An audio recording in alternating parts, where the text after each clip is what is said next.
B7A, which says what change is acquired by a material that loses electron by rubbing. Okay, when two materials are rubbed together and then one material loses electrons, then it will become positive because it will have excess electron. So this one will have positive charge because it will have excess protons, which are positively charged. Yeah. Then B, give one natural occurrence of static electricity. It's just lightning, guys.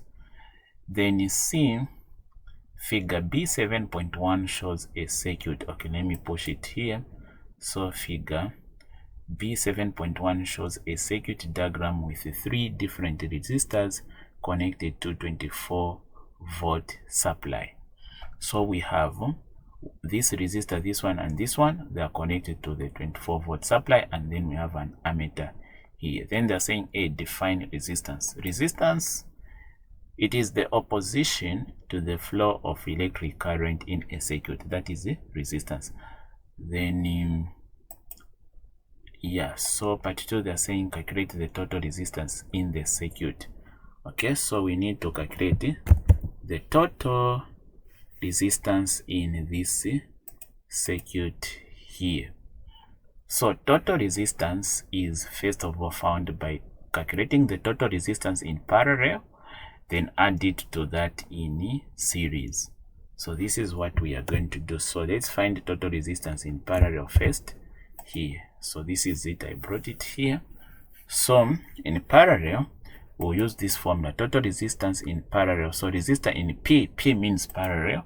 It will be, let's say this is resistor 1, this is resistor 2. So it will be resistor 1 times resistor 2, again over resistor 1 plus resistor 2. Then we'll substitute parallel resistor is equal to resistor 1, this is 3, then times resistor 2, which is 6 here, then over, then resistor 1 is still 3 here, plus resistor 2 is still 6 here.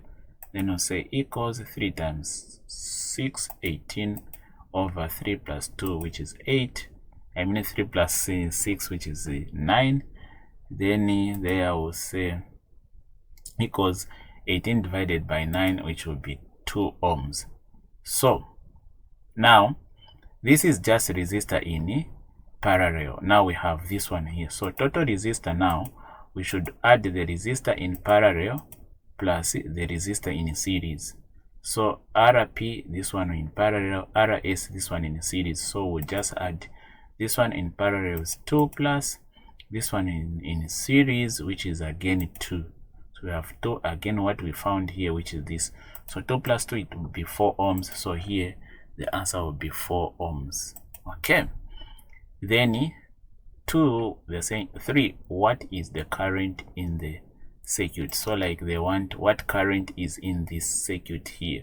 So current should be found using voltage and the total resistance, which is this here. So say we'll use Ohm's law, which says voltage is equal to current times total resistor. Then we'll make current the subject of the formula. So current, you see, so this is the equation like the one I showed you in section A. In section A, we solved this one and we solved this one. Here you see 2 marks, 2 marks, 4 marks for 1 mark which was given in section A.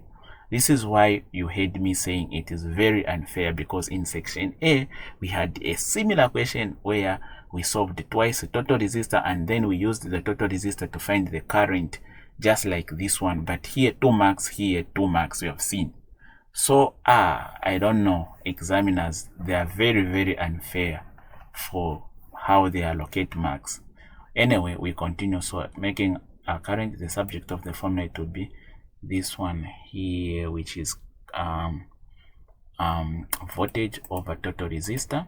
So equals voltage is this one here, 24, divided by total resistor, which is this one we have found here, 4. Oh, sorry. So okay, so I had to make a mistake here, sorry. So let me just see how I should have now found here. So it should be 24 divided by 4, which was going to be 6. So in my calculation area, I had to put 2 here. Because of this error of putting 2, I got 12 volts, and I mean 12 amps, and here I had to put 12 amps. But is that the correct answer? No. The correct answer is 6 amps here. So put 6 amps here, guys. Okay.